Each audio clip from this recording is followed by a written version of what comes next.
Hi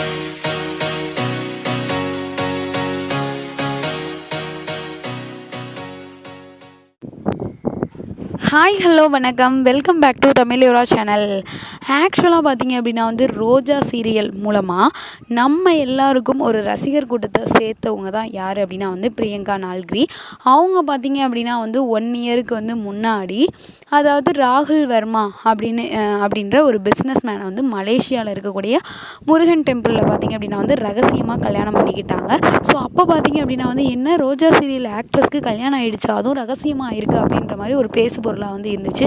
இப்போ ரீசெண்டாக பார்த்தீங்க அப்படின்னா அவங்க நிறைய ஃபோட்டோஸ் பார்த்தீங்க அப்படின்னா அவங்களோட சோஷியல் மீடியா சைடு மேரேஜ் ஆனதுக்கப்புறம் நிறைய ஃபோட்டோ ஷேர் பண்ணியிருந்தாங்க. அது எல்லாத்தையுமே டெலீட் பண்ணிட்டாங்க. அப்போவுமே என்ன அப்படின்னா என்ன 1 இயருக்குள்ளே அவங்களுக்கு டிவோர்ஸ் ஆகிடுச்சா அப்படின்ற மாதிரி ஒரு பேச்சு இருந்துச்சு. ஆனால் கிட்டத்தட்ட எந்த ஒரு இன்ஃபர்மேஷனும் தெரியாதனால நம்ம சேனலையும் நம்ம வீடியோ மேக் பண்ணல. ஸோ ஏதாவது இதை பற்றினது நியூஸ் தெரிஞ்சால் மட்டுமே நம்ம பண்ணுவோம் அப்படின்னு சொல்லி வெயிட் பண்ணிகிட்டு இருந்தோம். ஸோ அந்த விதத்தில் பார்த்தீங்க அப்படின்னா என்ன அப்படின்னா நேற்று பார்த்தீங்க அப்படின்னா நம்ம பிரியங்கா நால்கிரி சோசியல் மீடியா சைடு லைவில் வந்திருந்தாங்க. அப்போ அவங்களோட ஃபேன் ஒருத்தர் நீங்கள் சிங்கிளா அப்படின்னு கேட்டப்ப எஸ் அப்படின்ற மாதிரி ஒரு ஆன்சர் பண்ணியிருக்காங்க. ஸோ இதை வச்சு என்ன அப்படின்னா அவங்களுக்கும் ராகுல் வர்மாவுக்கும் இடையில் ஏதோ சம்திங் போயிட்டுருக்கு.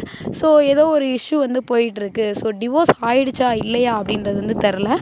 ஸோ இதுக்கு முன்னாடியே பார்த்தீங்க அப்படின்னா சீதாராமன் அப்படின்ற ஒரு சீரியலை ஜீ தமிழில் பண்ணாங்க. அதுலேருந்து பார்த்தீங்க அப்படின்னா அவங்க இடையிலே குவைட் பண்ணிட்டு போனாங்க. அப்போ என்ன சொன்னாங்க அப்படின்னா அவங்க ஹஸ்பண்ட் அவங்கள நடிக்கக்கூடாதுன்னு சொல்லியிருக்காங்க, அதனால தான் போயிட்டாங்க அப்படின்ற மாதிரி ஒரு டாக் போயிட்டு இருந்துச்சு. ஸோ அதுக்கப்புறம் பார்த்தீங்க அப்படின்னா அன்எக்ஸ்பெக்டடாக தமயந்தி, அதாவது நல்ல தமயந்தி அப்படின்ற ஒரு சீரியல்லையும் அவங்க வந்தாங்க. ஸோ இப்போ பார்த்தீங்க அப்படின்னா அவங்களோட மேரேஜ் லைஃப்பில் என்ன நடந்துட்டுருக்கு அப்படின்றது இனிமேல் அவங்க ஓப்பன் அப் பண்ணால் மட்டும்தான் தெரியும் அப்படின்னு நான் நினைக்கிறேன். இதை பற்றி நீங்கள் என்ன நினைக்கிறீங்க அப்படின்னு மறக்காமல் நம்ம சேனலுக்கு கீழே உள்ள பாக்ஸில் கமெண்ட் பண்ணுங்கள். இந்த வீடியோ உங்களுக்கு பிடிச்சிருந்தா லைக் பண்ணுங்கள், ஷேர் பண்ணுங்கள், கமெண்ட் பண்ணுங்கள்.